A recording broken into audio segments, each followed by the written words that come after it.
কিডনির সমস্যা। আল্লাহর বান্দা আমাদের শালপাড়া বাজারে চলে গেছে। এই শালপাড়া বাজারে শুধু মুসলমানের দোকান দিয়ে ভরা, হিন্দু বৌদ্ধ খ্রিস্টানের দোকান নাই, কোন হিন্দু দোকান নাই। আল্লাহর বান্দা শালপাড়া বাজারে গিয়ে সোয়াল শুরু করেছে, ডাক দিয়ে বলতেছে, ভাই রে, আমার বাড়ি আরজি অনন্তপুর এলাকায়, আমি শালপাড়া বাজারে এসেছি। এই বাজারে আমি বাজার করতাম, তবে আমি বড় অসহায়, বড় অসুস্থ। ডাক্তার আমাকে বলেছে 10 লক্ষ টাকা প্রয়োজন চিকিৎসা করতে। ভাই আমাকে সাহায্য করো, সহযোগিতা করো। আল্লাহর বান্দা সঙ্গে সঙ্গে প্রিয় ভাই আমার, যার কাছে প্রথম গিয়েছে সেই মানুষটা হলো হিন্দু। জোর বলেন কি ভাই? এই হিন্দুরা আছে না নাই? হিন্দু দাদা ডাকতে শোনার পরে আফসোস করে পকেটের মধ্যে হাত দিয়ে, দোকানের কেশের মধ্যে হাত দিয়ে তাকে 200 টাকা দান করেছে। সুবহানাল্লাহ বলবেন না?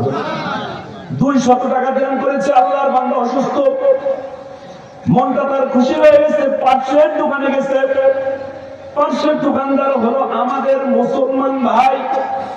সবকিছু শোনার পরে এইবার ক্যাশ থেকে মাত্র 2 টাকা বের করে দিয়েছে মুসলমান। এইবার আল্লাহর বান্দা যে অসুস্থ, সে বলতেছে, ভাই রে, তোমার এত কথা বললাম, আমার এত বড় অসুখ, 10 লক্ষ টাকা লাগবে, ডাক্তার বলেছে চিকিৎসার জন্য, মাত্র এত বড় দোকান তুমি আমার সজাতি ভাই, তুমি মাত্র 2 টাকা দিলে রে ভাই। পাশের দোকানদার তো আমাকে 200 টাকা দিয়েছে, সে বেড়া হিন্দু। আফসোস করে যেই মাত্র বলেছে, আমার প্রিয় ভাইরা, ওই দোকানদার বলে, ভাই তুমি 2 টাকা পেয়েছো, 2 টাকায় তোমার সাহায্য করেছি, সহযোগিতা করেছি। এখন বুঝে থাকলে বলুন তো বন্ধু, যে হিন্দু দাদা 200 টাকা দিয়েছে, ওই বেটার ঈমান আছে? এই ঈমান, এক নামক ঈমান না থাকার কারণে ওই হিন্দু দুনিয়াতে এই দানের বদলা খায়ের আর কল্যাণ আল্লাহ দিলে দিতে পারে, কিন্তু পরকালে ঈমান না থাকার কারণে 1 পয়সাও দাম আল্লাহর কাছে পাবে না।